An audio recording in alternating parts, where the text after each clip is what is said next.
Halo teman-teman ARJ, ketemu lagi dengan konten kita yang baru lagi. Saya Eka Raka, kebetulan host yang lain, Abe, Mbak Novi, dan Kang Yoga lagi sibuk. Sekarang gantian saya menjadi, bukan host ya. Oh jadi host benar ya? Jadi host ya? Iya, jadi host. Hari ini Eka Raka jadi host. Terus sekarang konten kita nyari-nyari mahasiswa agak susah ternyata di daerah sini. Dan kebetulan saya nemuin pemain piano keren, keyboardis keren dari Bogor. Dan dia kuliah di Jerman. Kita cari tahu pengalaman mengenai perkuliahan di Jerman. Oke? Halo Kang Aca. Halo, Terima Kang kasih Eka. banyak udah datang. Makasih juga Ya. udah diundang, Kang. Oke. Ini pengen tahu nih, ceritain dong sama teman-teman ARJ. Kang Aca tuh di Jerman lagi ngapain? Terus udah berapa lama di Jerman? Di Indonesianya dari mana? Silahkan Kang Aca. Halo teman-teman ARJ. Jadi perkenalan dulu sedikit. Nama saya Aca. Saya sedang menempuh kuliah di Universitas TU Braunschweig di Braunschweig. Saat ini jurusan saya informatik. Terus apa tadi? Oh, asal ya. Asal lah. Kalau di Indonesianya saya lahir di Jakarta tapi tinggal di Bogor. Ya udah situ. Udah berapa lama sekarang di Jerman? Saya udah 5 tahun sekarang di Jerman. Semester akhir dong? Iya, saya udah semester kedua akhir. Oke. Dan semester depan insya Allah saya tesis dan bisa nyelesain kuliahnya lah. Kalau tesis itu S1 ya? Iya, S1. S1. Oh iya, bener. Saya S1. S1. Jadi tinggal berapa semester lagi? Tinggal satu semester lagi. Satu semester lagi ya? Keren. Orang teknik nih, nanti lulusannya, keren. Amin. Nah, dulu waktu kuliah, waktu SMA di Indonesia, kepikiran mau kuliah ke Jerman gimana tuh? Nah, sebenarnya tuh kalau pas udah mau kuliah ke Jermannya tuh udah lumayan lama, Kang. Karena waktu kelas 1 SMA, saya dulu pernah pertukaran pelajar juga ke Jerman. Selama 1 jadi tahun. Pas waktu SMA kelas 1 tuh ada pengalaman ke Jerman, Iya, bener. pertukaran. Oke, dari situlah. Dari situ tuh saya ngelihat nih, oh sekolahnya oke banget. Kayak kalian bisa bebas milih jurusan dan lumayan fleksibel gitu. Oh, saya mau deh kuliah di Jerman gitu. Dan akhirnya ya dari situ bangunlah motivasi buat saya kuliah di Jerman dan saya juga nyiapinnya udah lumayan lama lah berarti. Oke. Jadi udah tahu dari SMA kelas 1 tuh udah tahu, udah terfokus. Pokoknya gue kuliah ke Jerman gitu ya. Iya, betul. Oke. Itu dulu pertukaran pelajar tuh udah diadain dari sekolah atau ide sendiri atau bagaimana tuh? Pertukaran pelajarnya saya nyari sendiri sebenarnya. Oh, memang motivasi sendiri ya? Iya, emang sendiri. Wow, keren. Berarti memang udah ada di dalam diri sendirinya dong ya? Nggak dijurusin sama orang atau sama agen sama apa? Oke. Dan alhamdulillah juga orang tua support juga, jadi kayak ya akhirnya bisa ngerasain lah gitu 1 tahun pertukaran. Oke. Nah, dulu nih kalau buat orang Indonesia yang masih sekolah di sekolah menengah umum nih, pengen kuliah ke Jerman, tips buat mereka kalau ingin ke Jerman tuh mesti ngapain tuh, Kang? Sebenarnya yang paling penting tuh niat sih, Kang. Bener ya, niat, perencanaan, dan eksekusi ya? Iya. Kalau emang kalian misalnya ngelihat, ya kita semua tahu lah kalau Jerman itu negara teknik lah ya, jadi terkenal tekniknya bagus dan peneliti-peneliti yang terkenal juga dari sini kan kayak Einstein gitu, dan perusahaan besar kayak VW mobil atau BMW juga asalnya dari Jerman. Dan Habibie juga pernah kuliah di Jerman gitu. Betul. Mungkin dari niatnya dulu, kalau emang kita mau kuliah di Jerman, jalannya tuh pasti ada gitu. Oke. Nah, persyaratannya sendiri, Mas, apa Kang?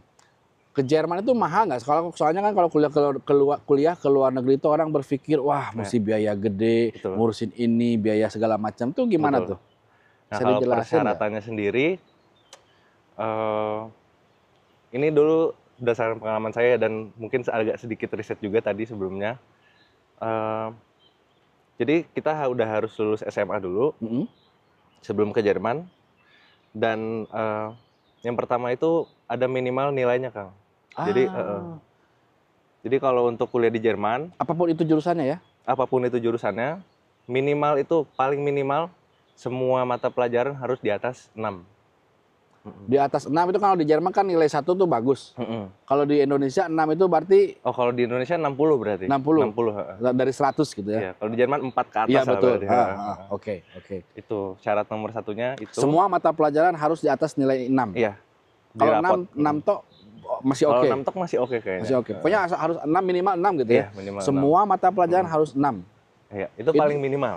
Itu kan mata pelajaran itu di raport itu kan kalau SMA kan 3 tahun, dari tahun pertama itu harus 6 itu. Apa yang diambil yang terakhir? Dari kelas 11 dan 12, Kang. Oke. Jadi 2 tahun terakhir berarti kan? Iya, 2 tahun betul. terakhir itu nilainya harus di atas, semua mata pelajaran harus di atas 6. Oke, terus? Itu dulu saya, tapi saya baca-baca juga katanya sekarang lebih ketat, jadi di atas 85 ke atas nilai raport. Buset, makin susah lagi. Jadi orang kayak gini harus orang benar-benar pinter ya? Ya, Ya, mungkin secara ya. otomatis kalau nilai 8 itu kan orang pinter. Relatif pinter lah.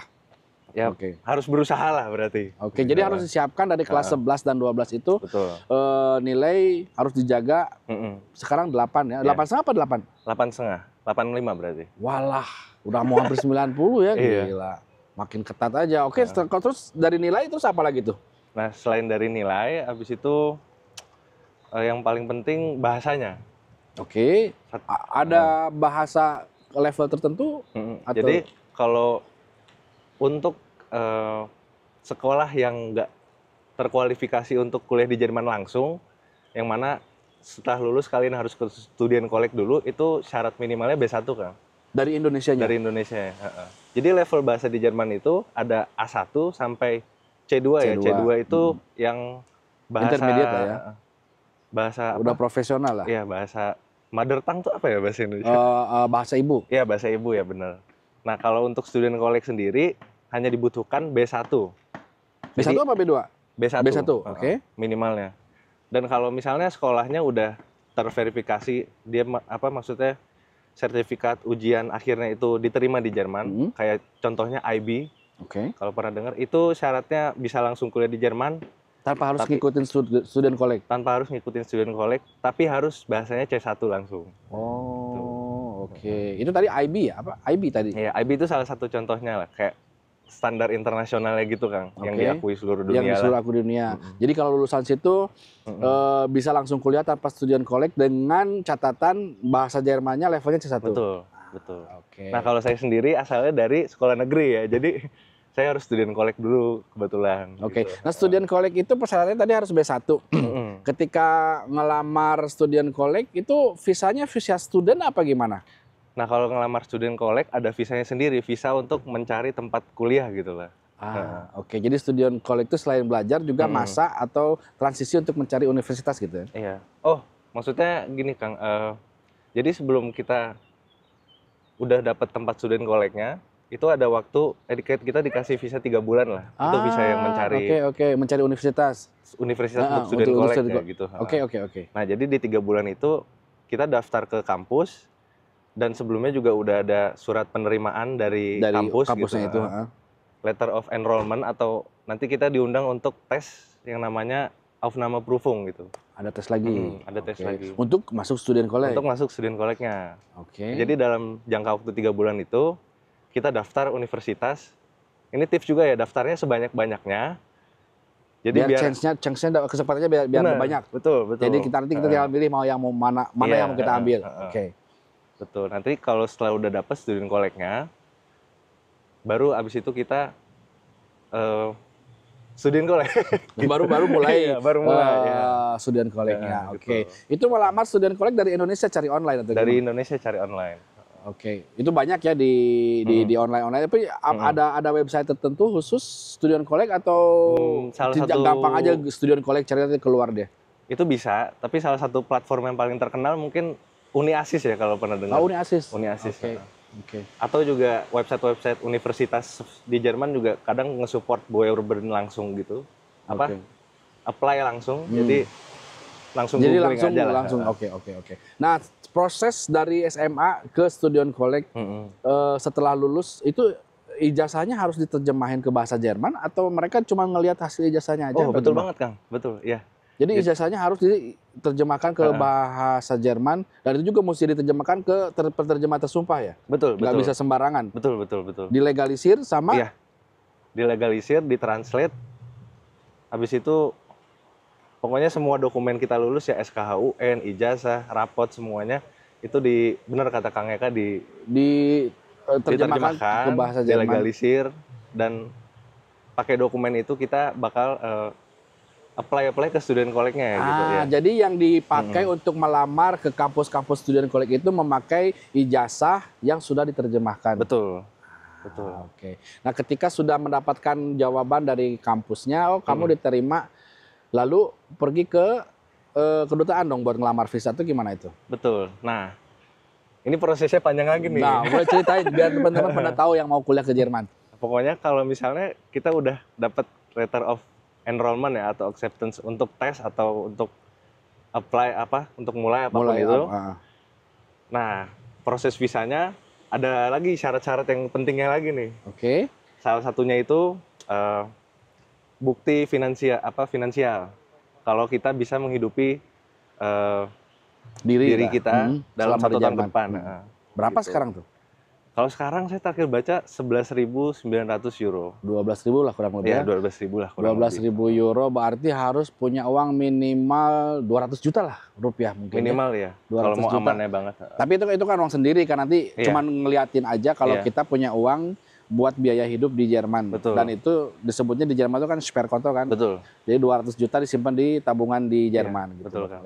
Nah, 200 juta tuh teman-teman. Lumayan juga. Nah, ini menurut saya juga salah satu faktor yang bikin orang-orang kehilangan motivasi untuk kuliah di Jerman karena udah terintimidasi sama biaya Sparkonto awalnya yang 200 juta itu. Betul. Ya. Oke. Padahal itu juga sebenarnya buat biaya hidup kita sendiri juga. Jadi masalahkah kalau misalnya uangnya itu pinjem atau apa, yang penting ada di Sparkonto karena nggak jadi masalah. Kalau beda kan kalau mau turis kan harus ngelihat dulu 3 bulan terakhir pemasukan. Kalau ini enggak ya.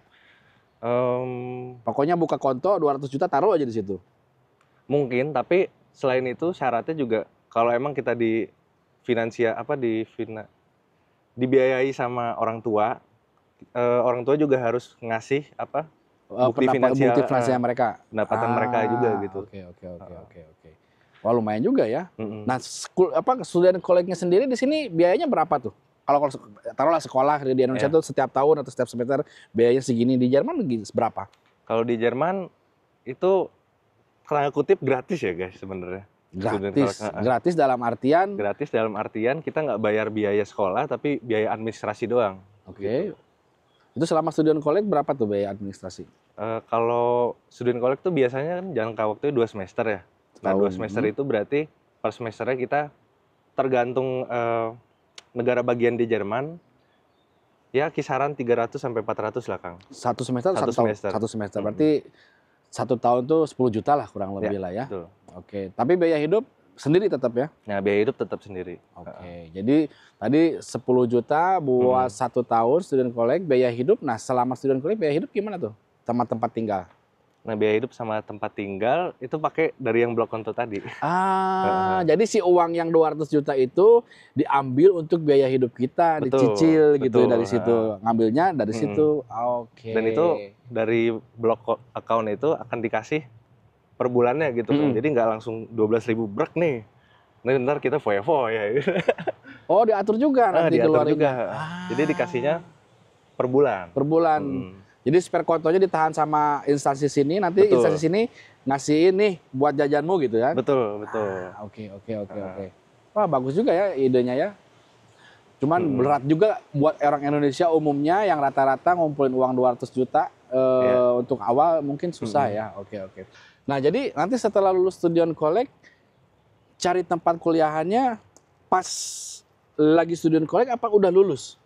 Atau nyambi tuh sambil ya semester terakhir student college sambil nyari-nyari kampus buat kuliah. Bener Kang. Jadi selama student college itu karena di student college itu kita juga ada ujian akhir ya, dan itu tergantung nilai juga gitu. Jadi kalau bisa pas student college kalian udah cari tahu lah gitu. Misalnya mau kuliah searching gitu ya. Searching kuliah di kampus yang terbagus di Jerman misalnya. Contohnya TUM ya, Technical University München gitu. Nah, itu syarat-syaratnya apa, nilai student college-nya harus berapa. Nah, itu kita harus lihat lah gitu. Oke. Jadi ngambil start dari awal lah pokoknya mungkin ya. Iya, ngambil start dari awal, dan daftarnya itu setelah kita lulus student college. Oh, jadi kita research dulu pas lagi student college, udah ada ancang-ancang kampus mana yang mau kita lamar. Setelah lulus kita udah tahu ke situ. Baru setelah lulus ya, karena mungkin pas ngelamar harus menunjukkan juga ijazah student collect-nya mungkin. Betul, betul. Pas melamar ijazah student collect dikasih dan itu harus dilegalisir juga. Dan baru kita bisa apply pakai itu. Dengan ijazah student collect itulah kamu bisa apply ke setiap kampus-kampus yang ada di Jerman. Untuk mulai program bachelor ya kalau itu berarti. Dari S1. Masa dari pelulusan sampai mendapatkan kampus di Jerman itu berapa lama tuh? Nah, kalau dari pengalaman saya itu 1,5 tahun. 1,5 tahun tuh berarti nggak ngapa-ngapain? Oh, sorry, itu termasuk student collect, Kang, berarti. Oh, berarti setahun student collect, berarti yang setengah tahunnya lagi masa transisi untuk mencari universitasnya. Benar. Berarti 6 bulan kurang lebih setelah lulus. Iya. Oke. Nah, tadi saya pahamnya habis SMA. Oke. Setelah lulus 6 bulan dapat kampus, berarti izin tinggalnya berubah lagi. Apa izin tinggalnya sama dengan yang student collect? Nah, itu izin tinggalnya berubah lagi. Berubah lagi. Setahu saya kan kalau memperpanjang izin tinggal yang tadi spare konto itu kan harus disertakan lagi. Betul. Harus punya 200 juta lagi. Karena kan yang secara teori setelah 1 tahun yang 200 juta itu kan udah habis. Ya. Berarti kan memperpanjang izin tinggal baru tuh. Betul. Itu gimana tuh prosesnya? Nah, itu sebenarnya kalau secara teori lah ya, itu benar kata Kang Eka. Jadi pas kita udah lulus student collect, terus kita mau kuliah lagi, dan kita mau perpanjang visanya, itu harus ada bukti ini lagi, bukti ada kita bisa finansial lagi. Betul. Berarti harus ada blok konto lagi atau 12.000 itu lagi lah. Oke. Berarti 2 kali dong ya. Iya. Nah, kan kuliah kan ada yang 3, 4, 5 tahun tuh. Nah, izin tinggalnya berapa lama tuh dapatnya langsung setahun, setiap tahun harus diperpanjang kah atau sekaligus 5 tahun atau gimana? Nah, pengalaman itu, Mas Aca, apa Kang Aca? Kalau pengalaman saya sebenarnya beda-beda ya, kayak saya pernah dengar ada temen yang langsung dapat 4 tahun, ada yang kalau saya sendiri 2 tahun ya gitu. Jadi kan kuliah durasinya 3,5 tahun lah normalnya ya. Nah, saya dapetnya 2 tahun gitu. Oke, jadi setiap 2 tahun Kang Aca nyodorin uang dong, ngeliatin uang finansial. Iya. Wow, oke. Ada trik lain nggak sih? Soalnya aku pernah dengar sambil kuliah, sambil kerja untuk nge-cover uang yang tadi, jaminan tadi itu gimana? Ada nggak trik kayak gitu? Nah, ini tips yang penting nih guys. Oke, boleh. Selama student collect itu, kalau nggak salah visanya itu kan cuma 1 tahun dan kita nggak boleh kerja part time. Oke. Tapi kalau misalnya kita libur semester itu kita bisa kerja. Namanya variant job ya kalau nggak salah. Variant job, iya. Nah, di variant job itu kita kayak istilahnya kerja full time lah gitu. Jadi misalnya liburnya sebulan atau 2 bulan, kita bisa dapat upah gaji yang lumayan lah gitu selama 2 bulan itu. Kemarin teman saya ada yang kerja dapetnya ya 4.000 lah untuk variant job doang gitu. Oke. Itu udah nggak usah bayar pajak segala macam ya atau gimana? Nah, itu 4.000 udah neto. Itu kayaknya netonya 3.000 lah gitu. Oke.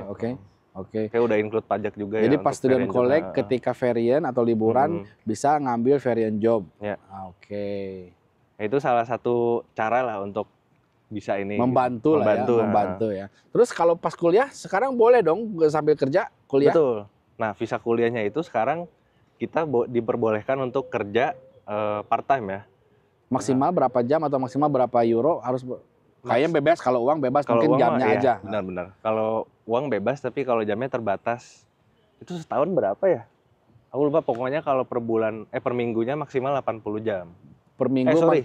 Per minggu maksimal 40 jam. Per minggu 40 jam, berarti per hari kurang lebih 5 jam. Sorry, per minggu 20 jam. Sorry, per minggu ya. 20 jam. Per bulan 80 jam. Ya. Oke, per bulan 80 jam. Oke, ya lumayan lah 80 jam kalau misalnya taruhlah rata-rata 15 euro per jam kan udah mulai 1.000 lah ya. Iya. Kan di bawah ada harus bayar pajak nggak sih kalian? Harus. Soalnya kan dulu tuh ya kalau di bawah penghasilan tertentu nggak kena pajak. Kalau lewat dari angka situ harus bayar pajak. Dulu tuh 450 euro. Yeah. Kalau 450 euro sampai 450 euro kita nggak usah bayar pajak. Bisa taruh ke saku. Kalau lewat harus bayar pajak. Saya sekarang nggak tahu berapa. Oke. Itu tergantung kerjanya juga, Kang. Kalau yang di bawah pajak itu kerjanya namanya mini job terhitungnya. Oke. Dan dia itu biasanya nggak melebihi dari 40 jam per bulan. Karena kan ya sebagai mahasiswa gitu. Jadi cuma 10 jam per minggu dan pendapatannya juga di bawah yang minimal pajak itulah. Ya. Oke. Sekarang tuh 500-an. 500-an ya? 500-an. Ya, lumayan juga lah. Terus Mia kuliah di Jerman kan kalau di Indonesia tuh identik kalau kuliah di luar kota kan ngekos. Ya. Nah di Jerman itu istilahnya ada yang ngekos atau gimana tuh Kang? Ngekos atau ada yang disebut WG atau mungkin sewa apartemen itu gimana tuh? Nah kalau optimalnya sebenarnya tiap kampus di Jerman itu untuk mahasiswa mereka menyediakan kayak asrama ya istilahnya. Asrama namanya Studentenwerk. Tiap kampus itu pasti ada. Tiap kampus pasti ada dan kalian bisa tinggal di situ dan karena di situ juga murah, udah disubsidi sama pemerintah. Dan lainnya lah. Tapi ya kondisi hidupnya juga terbatas gitu. Maksudnya kadang mostly juga dapurnya sharing sama orang gitu. Dan ada lagi selain Studentenwerk, ada juga yang namanya WG.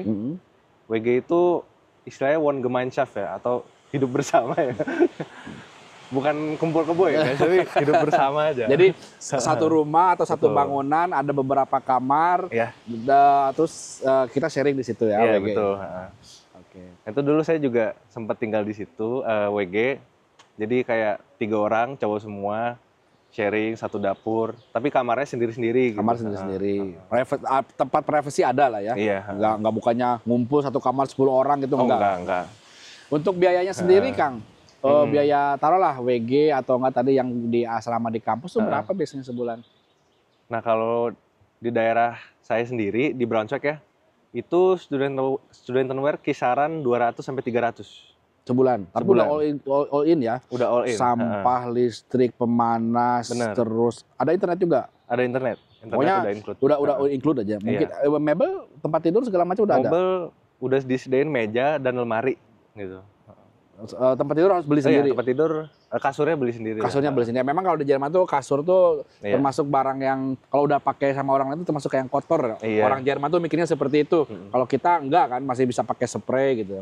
Tapi biasanya kalau kita pindah ke Wohnung yang lain, biasanya itu kosong. Dan untuk di asrama tadi kita harus beli matrasnya lah ya. Tempat tidurnya udah ada, cuman matrasnya aja. Tapi itu juga disediain sama mereka gitu. Jadi dengan kos ekstra mereka bisa nyediain kasur baru buat kita. Oke. Tadi berapa? 300 euro ya sebulan? 300. Nah, lumayan lah 300 euro. Kalau udah listrik termasuk listrik, sampah, apalagi pemanas. Kalau musim dingin kan di sini dingin banget guys, banget. Itu pemanas tuh mahal banget itu di sini. Kalau di situ include udah pemanas, jadi kalian bisa seharian nyalain ya. Tapi jangan kayak gitu ya guys. Itu nggak baik tapi. Nggak baik, tapi orang Indonesia pengennya anget terus, jadi matang terus ya. Oke, Mas, kata Kang Aca tadi kita udah ngomongin pendaftaran kuliah, tempat tinggal, terus makanan. Untuk makanan mahasiswa kalau di Indonesia tuh kan rata-rata mie instan mulu. Ini gimana nih? Oh, saya juga sama. Maksudnya kalau makanan ya jujur aja, maksudnya aku sendiri pribadi makanan Jerman tuh bukan selera saya lah gitu. Sama. Jadi nyarinya ya makanan lokal-lokal juga, kayak mostly biasanya masak sendiri. Atau biasanya kalau di tiap kota kalau emang lagi seret ya dompet gitu. Jadi ke toko Asia beli Indomie sedus gitu saya. Nah, itu jadi mie instan masih ya? Masih berlaku buat mahasiswa ya? Bukan mahasiswa aja sih, orang yang udah tua kayaknya juga sama. Tapi ya maksudnya ini saya pribadi sih, maksudnya kalau biasanya ya kalau orang sini makannya kentang gitu-gitu lah. Roti kayak gitu ya. Ini kalau dirata-ratain sebulan biaya hidup untuk makan berapa sekarang untuk mahasiswa? Ya bukan yang mewah-mewah ya, yang standar lah.